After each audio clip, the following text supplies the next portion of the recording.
Let's discuss an essential missionary skill, exegeting the culture. Yep, you heard that right. And on this episode, we're looking at the why, what, and how of cultural exegesis. Let's jump in.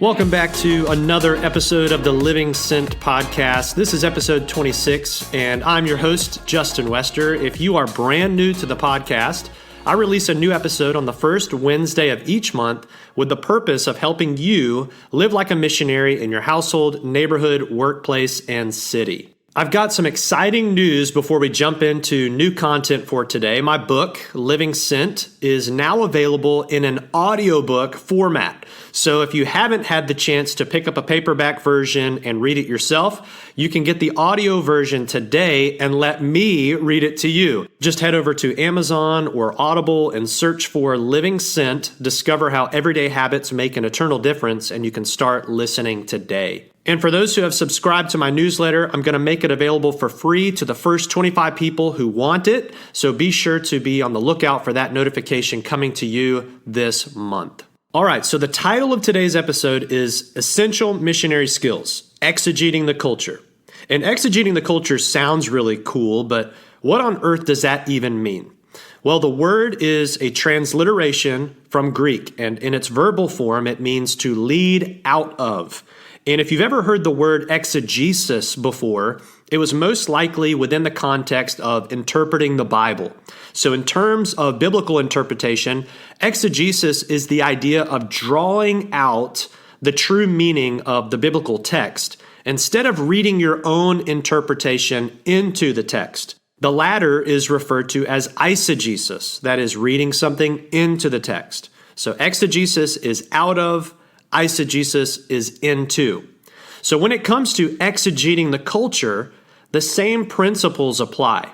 The missionary is going to look at the culture itself and is going to attempt to understand it better by drawing out its underlying beliefs, values, and assumptions. So why on earth do I say that this is an essential missionary skill? Well, for a couple of reasons. Number one, many churches find themselves in contexts they no longer understand. In an interview with Carey Nieuwhof and Tom Rainer, by the way, I'll link to the episode in the show notes, Tom Rainer said this. He said, "Churches are now in a mission field they don't recognize. Our community is a mission field, and most of our church leaders, pastors, and lay people alike don't know how to function in a mission field. The culture has shifted so much and is now post-Christian, and we don't know how to function in that kind of mission field." You know, the things that we used to do as churches, they seem to no longer work or no longer work as well. People don't just show up anymore, and it seems like people are becoming less and less interested in what our church has to share. And maybe you've experienced this as well. But you know, it's really difficult to love and serve a people group or a city that you know nothing about. So that's the first reason. Here's the second one. You cannot effectively communicate with a culture you don't understand. I share more about this in episode 17 on how to translate the gospel into any culture. But a classic example of this is when Don and Carol Richardson went to the Sawi people of New Guinea in the 1960s. This was an extremely primitive group of people, and they were cannibalistic and, get this, they highly valued treachery. It was one of their cultural virtues. So imagine sharing the story of Jesus and you get to the part where Judas betrays Jesus. And the people praise Judas for his treachery, not Jesus for his sacrifice. You have to know your culture in order to effectively share the good news with them. It may be tempting to believe that since we live in our culture, that must mean we have a firm grasp on our culture. But ask yourself this question. Is your culture or context the same today as it was 10 years ago? Or say 15 years ago? How about 20 years ago? So the answer is likely no. So then, how does the way in which we communicate need to change in order for the unchanging truth of the gospel to connect with its hearers? there was no better exegete of his culture than the missionary, or as we know him, the Apostle Paul. In 1 Corinthians chapter 1, he states this. He says, "For Jews demand signs, and Greeks seek wisdom." He's saying that these two separate cultures value two separate things. You see, Jews demanded displays of power through signs. They wanted to see it. And Greeks, they wanted to see wisdom. Paul continues in verse 23. He says, "But we preach Christ crucified, a stumbling block to Jews and folly to Gentiles." So in other words, when we preach Jesus Christ as crucified, the Jews can't get over the apparent weakness of Jesus. Why would the Messiah suffer and die? It's so weak. And then he said, for the Gentiles, the Greeks, they just think it's foolishness. It's absolute stupidity. But Paul is a cultural exegete and says in verse 24, he says, "But to those who are being called, both Jews and Greeks, Christ, the power of God and the wisdom of God." Here's what he's saying. Jews want power. Greeks want wisdom. Jesus actually is the true power of God. Jesus actually is the true wisdom of God. What they've been looking for and longing for is ultimately found in Jesus. That's the why of exegeting the culture. Let's talk about the what. What does it look like to actually exegete the culture? So there's no right or wrong way to go about this. There's no set formula for exegeting the culture. A quick aside, there are a myriad of approaches if you were to search this on your own. I've gathered a number of them, and I plan to give them to you for free. If you will get the show notes, just head over to my website, justinwester.com, navigate to the podcast tab, and you can download them there for free, and they will really help you to round things out if this is something that you are pursuing. So here's the first thing you should start looking at. What does the culture value? Number one, what do they value? In other words, what does this culture prioritize? What is important to them? To answer that question, you may want to think through these. What is the loudest message you hear in that culture? These can be spoken messages, but they don't always have to be. Here are some examples. What's coming through in movies and music and art? What's the loudest message you're hearing in the culture? How or on what does the culture spend its time and money? What would this culture do if it had no limitations? And here's an interesting one. If the culture could collectively speak, how would it want to be remembered? Those are some things that will get the juices flowing when you go to answer the question, what does the culture value? All right, here's the second one. Ask, what is their worldview? Determine the culture's worldview. Remember, a person's worldview basically answers life's big questions. Questions of origin. How did everything begin? Where did mankind come from? The question of meaning. Like, what is the purpose of life? How do we experience what many would refer to as the good life?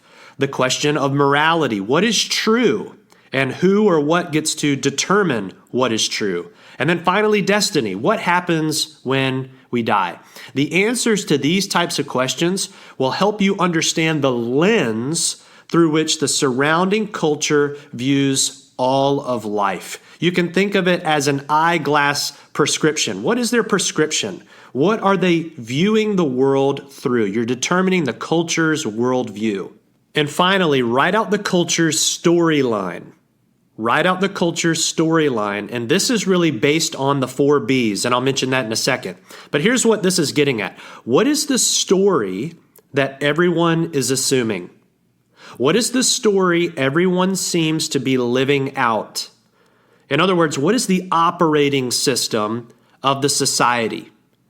So I share more extensively about this idea of a storyline in episode 9. So it may be helpful to go back and listen to that episode. But a storyline basically follows what I call the 4 B's. And they are beginnings, brokenness, betterment, and blessing. And instead of rehashing those 4 B's, I'm just going to give you a quick example from my culture and then point out where I think those 4 B's come into the storyline. I live in generally an affluent suburban context in Tallahassee, Florida, and this is one of the main storylines here. Here's the example. Everyone has been dealt a different hand. You can't control your lot in life, but if you do more, if you earn more, and if you achieve more, you can experience the good life. That's the overarching cultural storyline of where I live. So let me break this down with the 4 B's. Beginnings. Your beginnings are unpredictable. Some people start off better than others, but however you begin, the question really is, what are you going to do with it? That's beginnings. Brokenness. My culture would say brokenness, you know what? Life isn't fair, but it's not your fault. Betterment. Hey, just do it, earn it, achieve it. Look to your income, look to the things that you're involved in, make some improvements and get ahead. And then blessings, here's what you get. You're going to get peace and you're going to experience happiness before you die. Don't overthink this. Just take a swing at what the prevailing storyline might be in your culture. Okay, let me pause really quick. What are we doing? We are exegeting the culture. Why? Because, as a reminder, the gospel is a message for all people and all cultures, but we can't reach a culture we don't know. So what am I looking for to start this process? We're looking to learn their values. We're looking to understand their worldview. We're looking to get inside their storyline. That is the storyline everyone seems to be assuming. That's the why, that's the what. Now we're at the how. Okay, so I want to get really practical here as we wrap things up. How can we do this? What are the things that you can do this week that will help you, your missional community, or your church begin the process of exegeting the culture? 3 really quick practical ways to do this. There's so many more, but I'm going to give you 3 really quick. Number 1, talk to the locals. Talk to the locals. Ask about the culture's history, the city's history, the neighborhood's history, and find out who its community influencers are. Talk to people who have been in the area for a really long time. Ask them, in their opinion, how has the area changed over the years? What are its biggest challenges, its most pressing needs? And this includes not just your neighbors and your friends and the people you may meet through your workplace. It also includes church leaders, the church leaders that have been in the area for a really long time. Number 1, talk to the locals. Number 2, take a drive or a walk through your city. Take a drive or a walk through your city. Have you ever gotten in your car and driven all the way across your city or your neighborhood? How does your neighborhood or your city change as you move throughout it? How does the landscape change? What are the monuments or the institutions or the changes in architecture that you notice?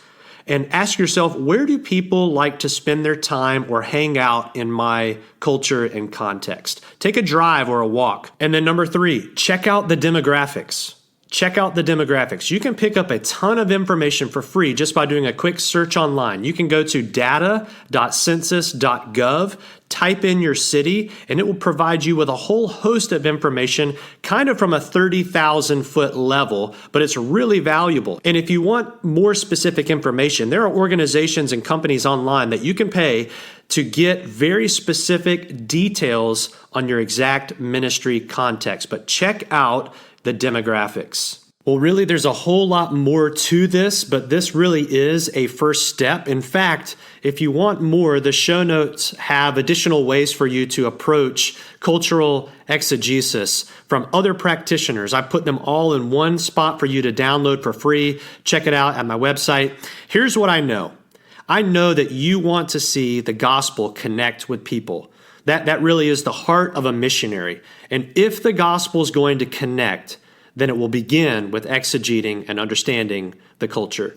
The very best missionaries are students of their culture. They never stop learning it, knowing it, and understanding it so they can better communicate the gospel to it. If you'd like to continue the conversation, I'd love to hear from you this week as well. Send me a message through my website, and I'd love to connect with you. Remember, you don't have to live sent. You get to. We'll see you next time.